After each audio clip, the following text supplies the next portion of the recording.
Šeštą kartą vykstantis renginys Ryto Rasa kėlė. Kasmet keičia vis kitą lokaciją, bet nepabėga iš Rumšiškių ribų, nepabėga nuo marių.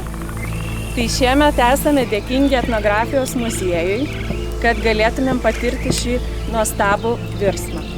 Užsimerkėt, 9 žingsnius žengėt į vieną pusę, atsimerkėt ir kokį žolyną pamatot, tą ir skinat. Sako, kad jeigu yra laumė arba ragana vietinė, tai jinai netgi galėtų pasakyti iš tų žolynų, kokį jūs savo susirinkot likimą. Šią naktį augalai turi stebuklingų galių. Tai jie gydo, jie padeda mum atsitiesti po negandų. Jeigu prausitės rasa, būsite amžinai jauni, gražūs. Danguje gyvena dangiškoji šeima. Saulė tai mama, mėnulis tėtės, o žvaigždės yra jų dukros. Saulužė užteka, ieško danguje savo dukrų žvaigždelių ir viena pasirodo kažkur pradingo.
Ričiau ratilėlį, ričiau ratu ir čia pradeda kiti nuo pradžių. Ričiau ratulylę, ričiau ratilėlį, ričiau ratu,